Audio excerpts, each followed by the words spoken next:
السلام عليكم، وياكم كاسبر اكس دي. رجعت لكم مقطع جديد ان شاء الله. في فيديو اليوم عندنا كلاش رويال، اقوى او افضل 5 جنود، مو اقوى، افضل 5 جنود في لعبة كلاش رويال. يعني من حيث الاكثر استخداما، من حيث يعني الشائعة باللعبة، هواي يستخدموها، استراتيجيات هواية، يعني هواي ناس يلعبوها. فوق يا شباب اليوم عندنا 5 جنود اكثر استخداما، اكثر قوة، افضل تشكيله، يعني هي من ضمن التشكيلات القويه راح تصير. فاوكي يا شباب نروح على المرتبه الخامسه، وعندنا العملاق العادي مو الملكي. فايت العملاق يعني اقل شيء لازم يكون عندك ليفل 6 او 7 حتى تستخدمه بلعبات قويه كلش، تقدر تصعد بها ارينات عاليه مثل الثلجيه او اللي بعده. العملاق العادي لازم تكون هجمه وتبني هجمه، مثلا تنزل عملاق ورا ويزرد قدامه فالكري او هيك شيء، يعني ما يصير تهجم بيه وحده، هذا يكون عندك شيء خطا. فهذا يعني شويه شو يصيحوا له، مو المميز، السيء اللي بالعملاق. لازم تبني هجمه، ما تقدر تهجم بيه وحده وتاخذ من البرج لان راح بسرعه يموت، ولازم ورا جنود. فاوكي يا شباب نروح المرتبه الرابعه، وعندنا الفالكري اكثر شيء شغله بالدفاع لان هي قويه، يعني الدمج مالته قوي، وايضا الهيلث مالته كلش قوي، يعني الضربه مالته قويه، بحيث اذا ضربت السباركي ما يقتلها الا بضربتين يقتلها السباركي. وايضا ما تقدر تستخدمها كهجوم لان مو مال هجوم هي أي اصلا، يعني بس تسحب باي شيء، سكيلتون او شيء ثاني تسحبه لمنتصف القرية الساحه مالتك، راح تموت الفالكري بكل سهوله.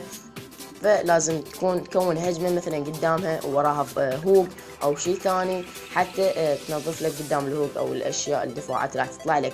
نروح المرتبه الثالثه يا شباب، هو عندنا الويزرد يا صديقي. شنو فايتر الويزرد؟ ايضا من ضمن الهجمات المبنيه. شلون الهجمات المبنيه؟ يعني تنزل عملاق او جولم. ويزرد ما تنزله وحده ابدا لان بسرعه يموت، الهيلث مالته مو قوي او دمه مو كلش هواي، لكن الضربه الدمج مالته كلش قوي، يوصل ل 200.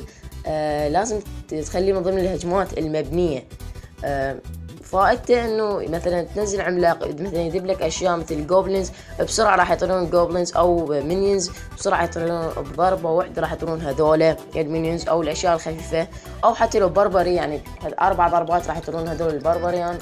يعني صراحه كلش قوي هالوزرد، لذلك خليناه بالمرتبه الثالثه لان هو بالوسط، يعني لا كلش قوي ولا كلش ضعيف. فروح على المرتبه الثانيه صديقي اللي هو العملاق الملكي. العملاق الملكي بداية اللعبة كان ما حد كان يستخدمه، بحيث انا واحد من الناس كان 24 ساعة يطلع لي عملاق ملكي، ومن بديت استخدمه ابدا ما يطلع لي، بس الحمد لله سويت ليفل 10. هذا مو موضوعنا. فائدة العملاق الملكي انه ابد مو على البرج، مو على التاور الاول. راح اللي يفتهم يعني المحترفين باللعبة، مو على التاور الاول.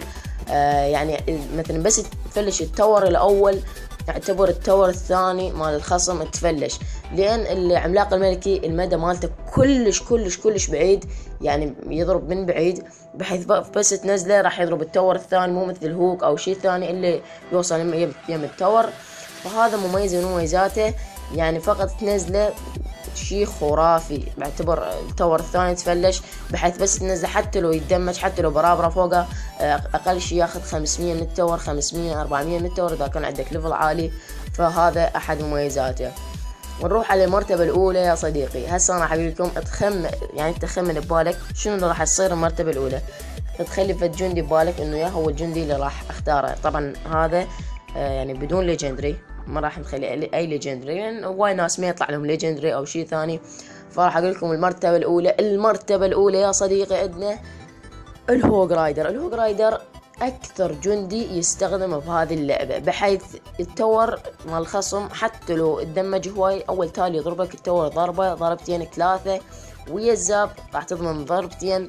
صراحة ضربتين الهوغ تقريبا 500 إلى 450. صراحة هذا الشيء كلش قوي وخرافي.